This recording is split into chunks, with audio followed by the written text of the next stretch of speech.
मशहूर मारूफ scientist John wheeler ने Einstein की थ्योरी ऑफ रिलेटिविटी को इन सिंपल वर्ड में डिस्क्राइब किया है कि स्पेस टाइम मैटर को बताता है कि तुमने कैसे मूव करना है, जबकि मैटर स्पेस टाइम को बताता है कि तुमने कैसे कर्व होना है।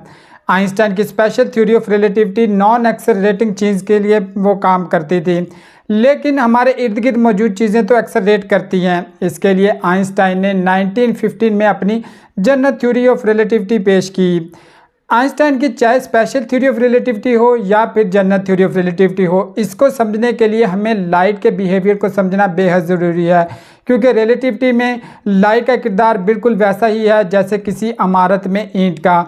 या अगर लाइट को हम नहीं समझते तो हम थ्योरी ऑफ रिलेटिविटी को नहीं समझ सकते। हम ऑलरेडी लाइट के बिहेवियर, पाथ और स्पीड के बारे में जान चुके हैं। इमेजिन करें एक रूम को जो स्पेस में 9.8 पर मीटर सेकंड स्क्वायर की रफ्तार से अपवर्ड है, वो एक्सेलरेट कर रहा है।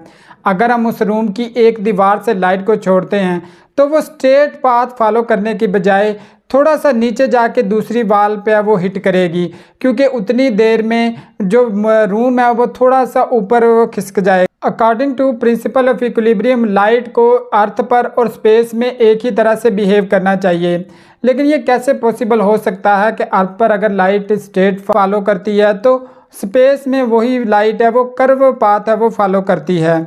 आइंस्टाइन ये बात जानते थे कि ग्रेविटी लाइट को बेंड करती है, लेकिन उनके सामने सबसे बड़ा मसला ये था कि लाइट स्पेस में वो डिफरेंटली बिहेव क्यों करती है। फिर उनके दिमाग में एक ख्याल आया कि चूंकि लाइट वो शॉर्टेस्ट डिस्टेंस तय करती है तो हो सकता है कि स्ट्रेट डिस्टेंस शॉर्टेस्ट डिस्टेंस हो ही ना, हो सकता है कि शॉर्टेस्ट डिस्टेंस है वो कर्व्ड हो।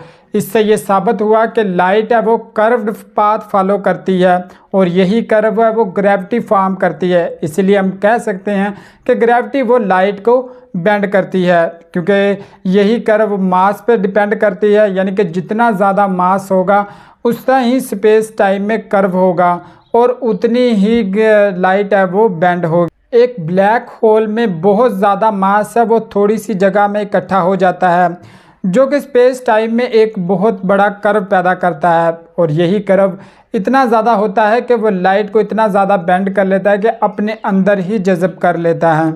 यही वजह है कि लाइट है वो स्पेस में कर्व्ड पाथ फॉलो करती है और डिफरेंटली बिहेव करती है, जबकि अर्थ पे वो स्ट्रेट फॉरवर्ड है वो चलती है। According to Michelson Morley experiment, light की स्पीड किसी भी जगह वो चेंज नहीं होती। इसीलिए हम कह सकते हैं कि एम्प्टी स्पेस में और कर्व्ड स्पेस में दोनों में लाइट की रफ्तार है वो सेम ही रहेगी, क्योंकि स्पीड डिस्टेंस ओवर टाइम पे डिपेंड करती है, तो कर्व्ड पाथ का डिस्टेंस तो ज़्यादा हो जाता है। इसीलिए हम स्पीड ऑफ लाइट को बरकरार रखने के लिए, यानी कि फिक्स रखने के लिए टाइम की वैल्यू को बढ़ाना ही पड़ेगा, यानी कि किसी कर्व्ड पाथ में टाइम है वो स्लोली मूव करेगा। इससे ये साबित हुआ कि स्पेस टाइम में कर्व जितना ज़्यादा होगा ग्रेविटी भी उतनी ही ज़्यादा होगी और टाइम उसी अंदाज से ही स्लो डाउन होता जाएगा। लेंथ कॉन्ट्रैक्शन का जो आइंस्टाइन ने थ्योरी ऑफ रिलेटिविटी में बताया, उसको समझने के लिए हमें एक ट्राइंगल की वो एग्जांपल लेनी पड़ेगी। एक ट्राइंगल के बेस को हम लेंथ ऑफ रॉकेट के बराबर ले लेते हैं, जबकि परपेंडिकुलर को हम स्पीड ऑफ रॉकेट के बराबर लेते हैं, जबकि हाइपोटेन्यूज है उसको हम स्पीड ऑफ लाइट के बराबर लेते हैं, जो कि फिक्स होती है।